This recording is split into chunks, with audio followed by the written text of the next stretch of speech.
రేవంత్ ఎక్కడ ఏం చెయ్యాలో బాగా తెలుసు. ఇప్పుడేంటి ఓ ప్రచారం ఆల్రెడీ దీపాదాస్ మున్షి అయితే గనక రేవంత్ చెప్పినట్టు నడుచుకుంది. ఇక రేవంత్కి చెక్ పెట్టేందుకు రాహుల్ గాంధీ సిద్ధమైపోయాడు. అందులో భాగంగానే చేస్తున్నాడు.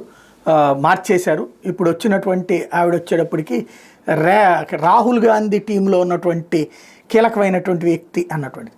ఇక్కడ రేవంత్ని కాదనే సీన్ ఢిల్లీలో లేదు. కాంగ్రెస్ పార్టీ జాతీయ నాయకత్వానికి నెలకి ఇన్ని కోట్ల రూపాయలని డబ్బులు కావాలి ఖర్చులకి, దేశవ్యాప్తంగా పార్టీ నడిపించుకోవడానికి, అట్లాగే అగ్రనాయకులు తిరగడానికి వాళ్ళకి అయ్యే ఖర్చులకి ఆ డబ్బులు కేంద్రం నుంచి రావు 10 పైసలు కూడా.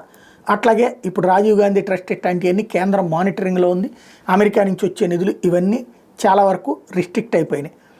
ఇప్పుడు ఉన్నటువంటిది 3 చోట్ల ప్రభుత్వాలు, ఇంకొక 3 చోట్లన వేరే ప్రభుత్వాల్లో పాత్ర. వేరే ప్రభుత్వాల్లో పాత్ర ఉన్న చోట్ల ఈ వీళ్ళకి కాంగ్రెస్ వాళ్ళకి డబ్బులేని రావు.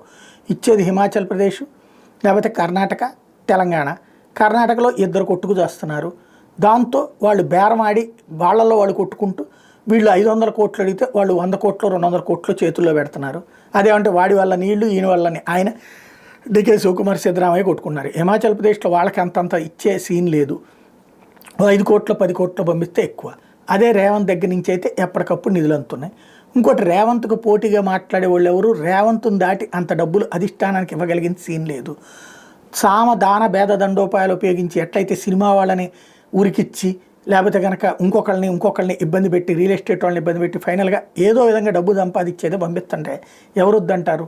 ఫైనల్గా రేవంత్ రెడ్డి మీనాక్షి నటరాజన్ అయినా లేకపోతే కనుక ఏకంగా రాహుల్ గాంధీనేనైనా సరే మేనేజ్ చేయగలరు. ఎందుకంటే ఎదుటి వాళ్ళ అవసరాన్ని కరెక్ట్గా కనిపెట్టి వాళ్ళకి కావలసిన విధంగా వాళ్ళకి గౌరవం ఇస్తూనే వాళ్ళని ఎక్కడ వినియోగించాలి అన్నది బాగా తెలిసినోడు రేవంత్ రెడ్డి. ఆ జనానికి తెలియాలి.